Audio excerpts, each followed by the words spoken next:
Back here is going to be the vintage game, so we got Pac-Man down there. And the build for this is actually super interesting. Hey everybody, what's up? My name is Zachary Gutherman, and in this video, I'm going to be giving you all an update on my newest Lego MOC. I'm currently working on making a custom arcade for my Lego city, and in this video, I just wanted to show you guys where I'm at with it so far. I usually make these MOC videos at the end of the build, once I have the big MOC completed, once it's all done. So I wanted to really switch it up this time. I wanted to show you guys where my progress is, what my plans are for it, and kind of just show you guys what's been going on, what I've been building, and yeah, I think it'll be a pretty fun video. So without further ado, let's begin.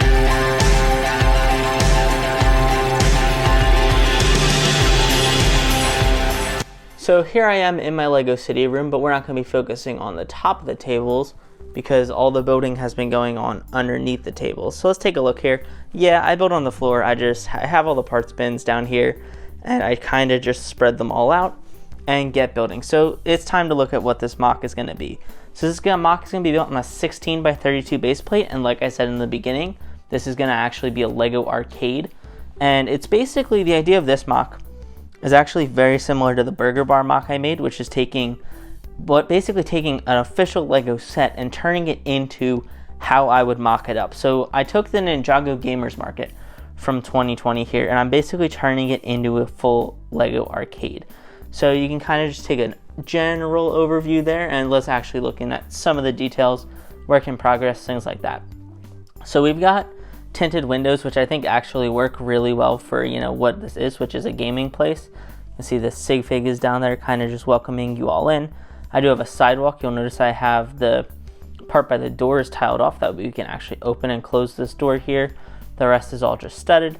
I have two of these printed pieces, or stickered pieces rather, from the Gamers Market set. I got one of these from Andy's Brick Shop, the other one's from the set obviously. And I think they're cool. It's just kind of arrows pointing you towards the front door here, which is right there. And then you can see up here is going to be, just some kind of signage. Not really sure what it's supposed to be. But yeah, I feel like the exterior is not too exciting. My overall plan for this building though is I want this thing to be tall. So the idea is it's going to be about this high, but it's going to be sloped. So I think a brick higher than what this wall's at right now is going to be how it is. And then it's going to slope upwards just like this and kind of come in on either side.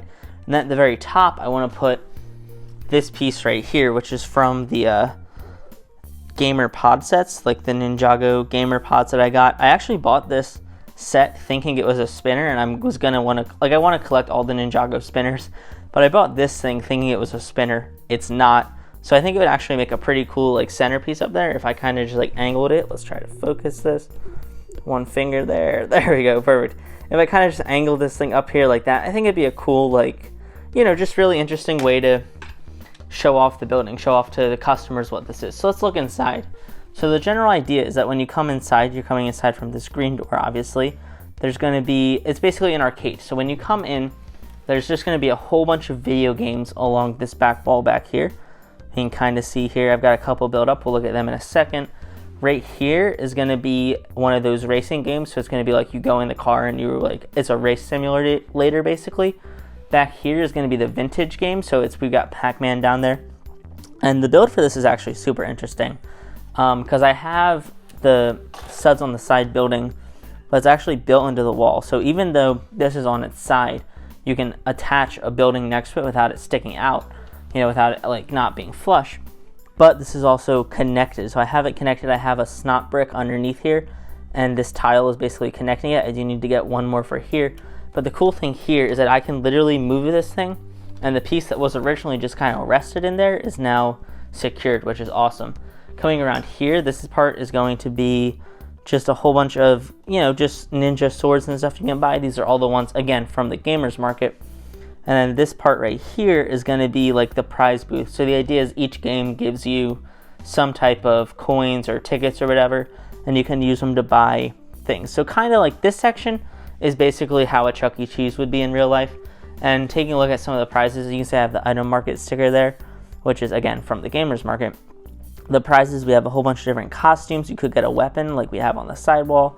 And then there's also some stuff for younger kids with the teddy bear and the jewel. And this helmet up here is another prize. So yeah, I think it's pretty cool. The minifig is actually elevated up here, which is kind of neat, I think. Yeah, I don't know. I really like the way this prize part just looks in general. I don't know. I think it looks pretty cool. Now, inside here, if we want to take a closer look at some of these games, when you first come in, we have some hand sanitizer. I just wanted to put something on that wall because it seemed really bland, and I thought that worked. And now, the next thing is along here. This is like going to be like the newest game system. So the idea is it goes new game system to old game system on that side. So this newest game, it's just an alien game. I don't know what it's supposed to represent. Maybe it's a COD game. Not really sure, but you can see I have some neon lights behind it, which are cool. I'm going to bring in the Ninjago pieces for consoles, for controllers rather. And I'm going to have like a whole setup for minifigs there. It's just not done yet. And then if we move along this wall, this is all like old style arcade games. Arcade games, you'd see it like a doctor's office. You can see I have a couple different builds for them, all really different in the way they're built up there. So this one is kind of at least set up right now to be like a build your own character type of thing. This one down here is a Scooby-Doo game, if you can kind of see the mystery machine in there. And then this one right here, the red one, is a racing game. You can kind of tell that from the top, but I believe you're not gonna be able to see it, but there is a car on the screen there. And that's pretty much the only progress I have for this MOC. Now, at the time you're watching this video, I'm actually away at school in college, so I'm not going to be back in this space to work on this for quite a while. But yeah, I just wanted to give you guys an update on the MOC. It's kind of not something I normally do, giving MOC update videos, but I figured I think people would enjoy it. I can also show some details this way, and it would also be cool to see the progression at some point when I get to finish this thing.